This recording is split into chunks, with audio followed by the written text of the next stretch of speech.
Słuchasz podcastu Angielski z Konradem. Nowe odcinki każdego tygodnia. Jeśli chcesz popracować nad płynnością, nabrać odwagi do konwersacji, skorygować często popełniane błędy bądź poznać skuteczne metody nauki, ta audycja jest dla Ciebie.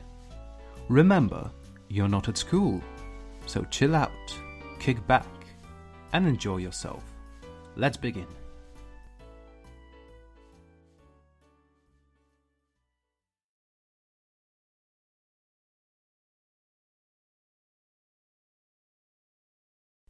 Hello everyone, welcome to another episode of Angielski z Konradem. I hope you are well, ready and willing to learn. Enjoy the show. Let's begin with some vocabulary. Inevitable, inevitable, nieuchronny. Invaluable, invaluable, bezcenny. Impossible, impossible, niemożliwy. Unexpected, unexpected, nieoczekiwany. Thorough, thorough, skrupulatny.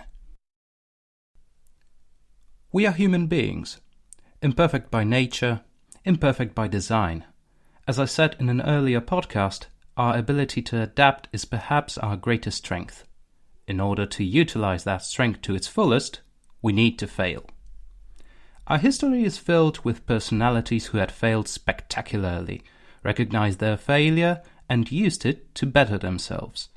Take Soichiro Honda, the original founder and lifelong CEO of Honda, for example. Through many struggles, setbacks, hurdles, rejections, and misfortunes which would devastate someone smaller, he persevered and spearheaded a company which, in fact, motorized the world.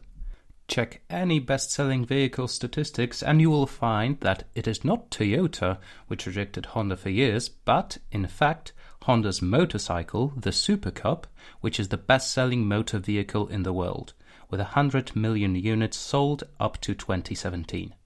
We are accustomed to perceive failure only from a negative perspective. Honda, on the other hand, used to say that success consists in 99% of failure. If we didn't fail, we wouldn't innovate. If we didn't fail, we wouldn't improve. If we didn't fail, we would not learn. Here are some useful tips on how to turn your failure into an invaluable learning tool. Today's article comes from workitdaily.com. This time, instead of quoting it directly, I decided to develop on it. I recommend you have a go at it yourself. It's a great writing experience. Let's begin with number 1. Embrace failure's inevitability.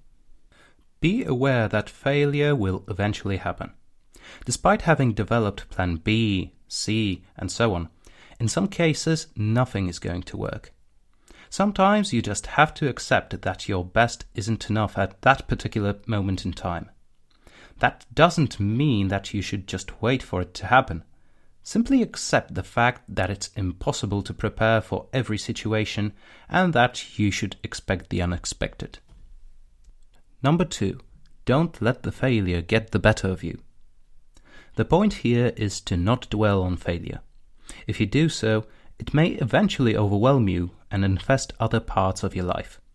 Just because you have failed at something doesn't mean you are a failure yourself, even if someone may say otherwise. Use it to drive you forwards, not to hold you back. Number 3. Welcome your failure with open arms. It's not helpful to ignore the fact that you have failed either. Such an attitude may be just as harmful, if not more, as dwelling on the fact that your failure has happened. Don't view your failure in extremes, either as if nothing happened or as if it's the end of the world as we know it. Accept it as a natural part of progression. Remember, it's an invaluable opportunity to change something for the better. Use it to the best of your ability. Number 4. Deconstruct your failure. Keep in mind that learning through failure does not give you a license to screw up on purpose or perform poorly. How can you expect to improve by doing so? The point of learning from failures is to find a way not to make it happen again. In order to do so, it's worth looking into what exactly hasn't worked in your master plan by tracing your actions step by step.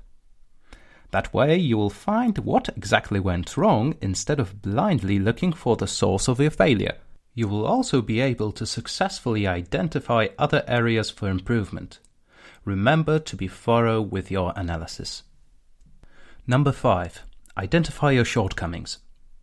Ask yourself, honestly, what is my greatest weakness?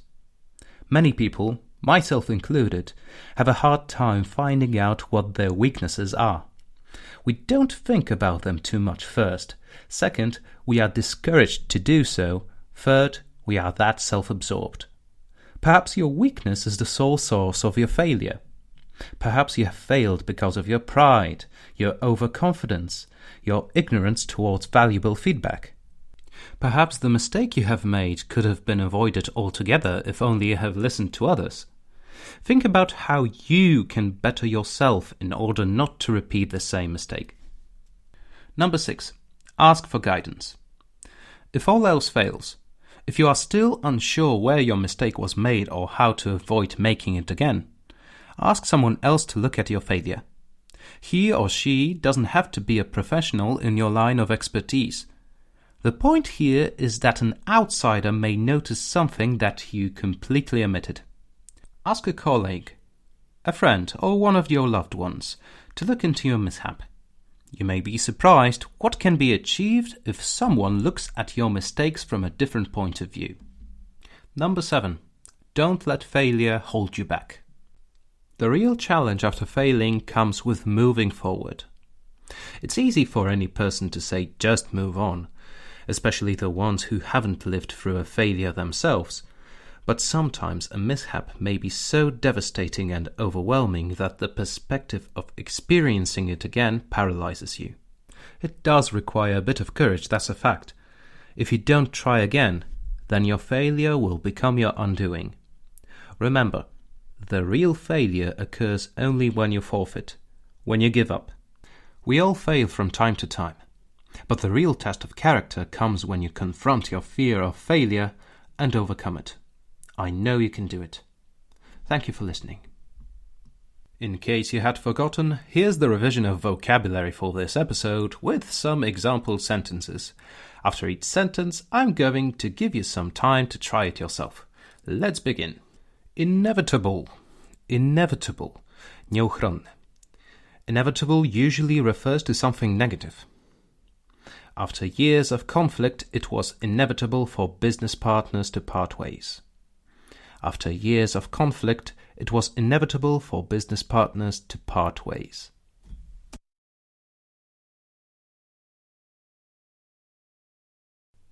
Invaluable. Invaluable. Bezcenny. A good dictionary is an invaluable tool in writing. A good dictionary is an invaluable tool in writing.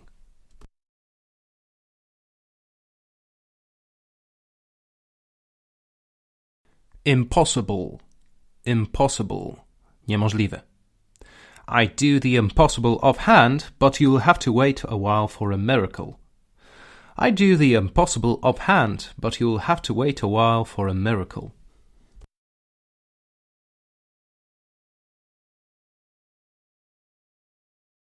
Unexpected. Unexpected. Nieoczekiwane. The promotion came as an unexpected surprise for Joan.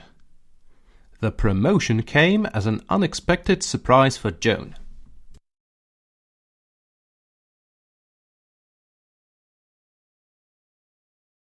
Thorough. Thorough. Skrupulatny. After a thorough examination, the doctor agreed that Paul was as fit as a fiddle. After a thorough examination, the doctor agreed that Paul was as fit as a fiddle. After a thorough examination, the doctor agreed that Paul was as fit as a fiddle.